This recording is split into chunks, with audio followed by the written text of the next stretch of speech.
Buenos Aires, y en San Antonio de Padua, Buenos Aires, y pertenece a la Orden de Frailes Menores franciscanos de la provincia franciscana de la Asunción de la Santísima Virgen del Río de la Plata.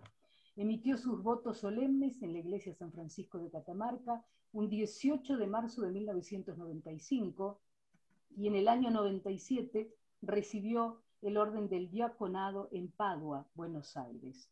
Fue ordenado sacerdote a los 31 años en la iglesia matriz de Catamarca, un 21 de marzo de 1998, y celebró su primera misa al día siguiente en el templo de San Francisco de Catamarca.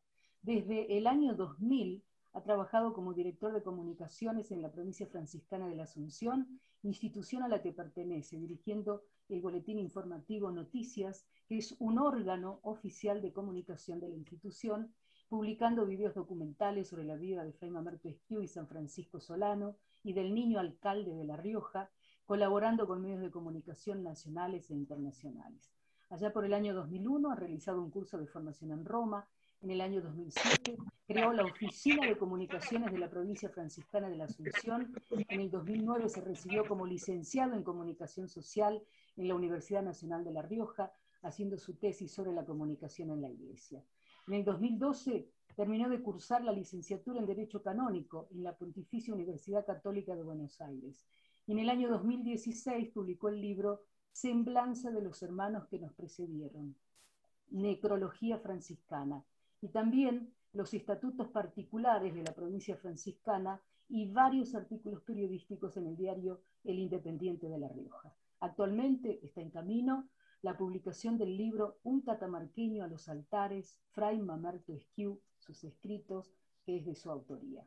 Desde el año 2020 vive por primera vez en su provincia natal, en el convento de San Francisco, y actualmente es secretario ad hoc y vocero de la Comisión Diocesana de Beatificación de Fray Mamerto Esquiú. Tenemos que contar que ha dedicado muchos años de investigación a la vida de Fray Mamerto, y como todo catamarqueño es devoto de Nuestra Morena Virgen del Valle. Tiene 55 años de edad, 23 de sacerdote y 26 años de profesión solemne. Fray Pablo Rearte, es un verdadero gusto comenzar con usted este ciclo de conferencias y, por supuesto, invitarle ya a la presentación que tiene prevista para este evento. Un gusto. Buenas noches, paz y bien a todos. También es un gusto para mí poder compartir algunas reflexiones acerca de la vida y de lo que vamos a vivir en estos días, próximamente el 4 de septiembre, que es la beatificación de Fray Mamerto Esquiú. El tema que voy a, compartir con ustedes es el significado de la beatificación. Y para eso tenemos que hablar de la santificación. Sabemos que nosotros, por el bautismo, estamos llamados por Dios a la vida de santidad, ¿no? Pero también existe una santidad que es canonizable, digamos así. Es aquella por medio de la cual la Iglesia realiza un proceso administrativo para comprobar, la santidad de una persona. Todo el proceso de beatificación de un siervo de Dios está dirigido justamente y tiene como fin la canonización, es decir, la santificación. Por eso, a la beatificación propiamente la podemos llamar proceso de canonización. La canonización está dirigida por la Iglesia en sus distintos documentos. Ustedes saben que la Iglesia tiene un libro que se llama Derecho Canónico, y a través de él, constituciones apostólicas, por ejemplo, instrucciones a través de las cuales el Papa da una normativa para la beatificación y para la canonización. Es así que el Papa Juan Pablo II, en el año 1983, dio una constitución apostólica que se llamó Divinus Perfectionis Magistris, que significa el divino maestro y ejemplo de perfección. Y otra instrucción, Sanctorum Mater, que significa la Iglesia Madre de los Santos, dada por el Papa Benedicto XVI en el año 2007. Estos dos documentos son la base de toda beatificación y canonización. También debemos saber que en el proceso de canonización hay 4 pasos. Digamos, se inicia con la postulación del candidato.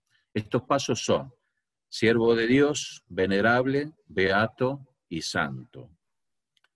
Existen también 3 medios por los cuales una persona puede ser santa según la Iglesia. Me refiero a la santidad canonizable, que es el primero, la vivencia de las virtudes en grado heroico, el segundo es el martirio, y el tercero es haber realizado un milagro. Por lo tanto, en el caso de Fray Mamerto Esquiú, digamos, va por 2 vías. La vivencia de las virtudes en grado heroico, que la Santa Sede la aprobó en el año 2006, y el milagro que realizó con una niña tucumana que padecía de una enfermedad muy grave, osteomielitis necrosante, desde el día de su nacimiento. Las causas de beatificación y canonización se refieren a que un fiel católico en su vida, en su muerte y después de su muerte tuvo fama de santidad y vivió heroicamente las virtudes cristianas. Lo primero que tenemos que definir, ¿a qué denominamos siervo de Dios? Siervo de Dios es el fiel católico del que se ha iniciado la causa de beatificación o canonización. Recordemos que la causa de beatificación de Fray Mamerto Esquiú es muy extensa. Comenzó en 1926 por medio de un fraile que se llamó Fray Luis Córdoba en la diócesis justamente de Córdoba. Otro elemento a tener en cuenta en este proceso es la fama de santidad. ¿Qué es la fama de santidad? Y la fama de santidad es la opinión extendida entre los fieles acerca de la pureza e integridad de vida del siervo de Dios y de que practicó las virtudes en grado heroico, ¿no? Fray Mamerto Esquiú murió con fama de santidad. También hay muchos testimonios de contemporáneos, por ejemplo, Pedro Goyena, que decía, el padre Esquiú es el más parecido a los santos que ha nacido en la República Argentina. Y otro contemporáneo que decía, Fray Mamerto Esquiú constituye una simbiosis de maestro, investigador, ciudadano, político, hombre, probo, sacerdote y pastor. Un santo para la Iglesia, un prócer para la patria.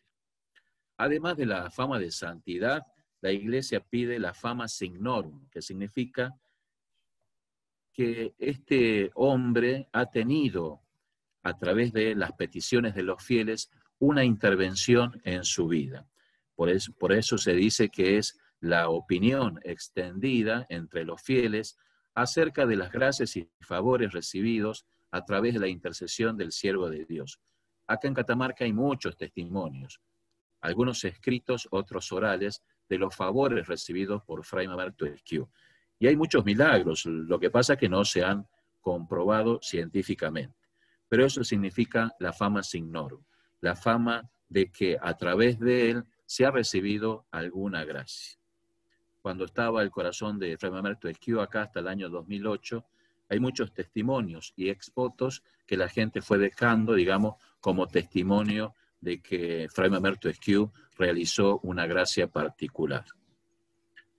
¿Qué significa entonces practicar las virtudes en grado heroico? Porque todos los católicos, todos los cristianos, estamos llamados justamente a eso.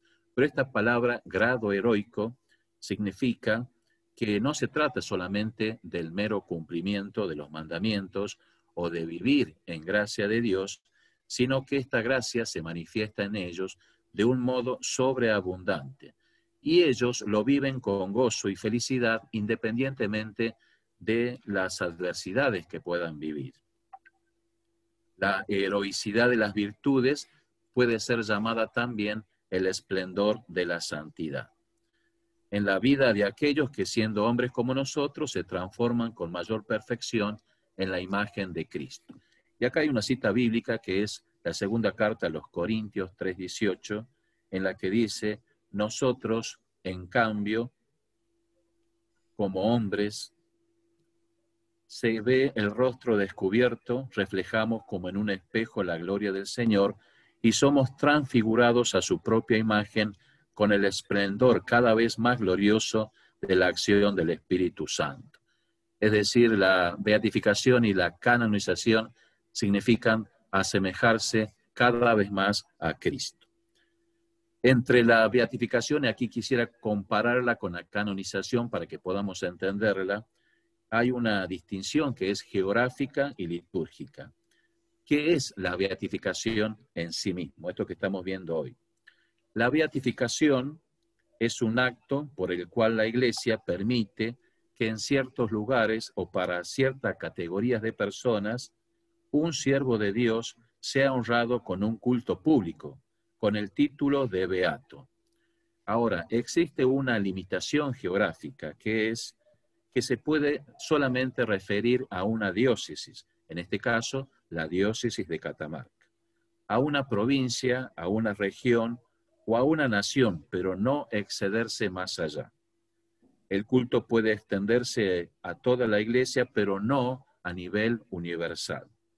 Y la categoría de las personas a la que hace referencia esta definición se refieren a algunas comunidades religiosas, por ejemplo, la provincia franciscana de la Asunción, en la que Fray Mamerto Esquiú fue su alumno, fue alguien que perteneció a esta institución, o la familia de los dominicos, la familia de los salesianos o jesuitas. ¿Qué significa el culto público? Esto también lo define la Iglesia a través del Código de Derecho Canónico en los cánones 1186 y 1187.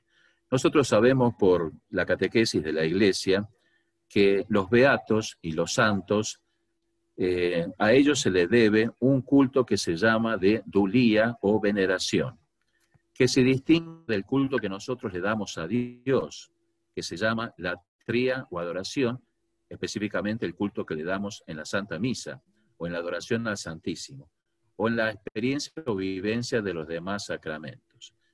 Y esos dos cultos se distinguen del culto a la Santísima Virgen María, que es el culto de hiperdulía o sobreveneración superior.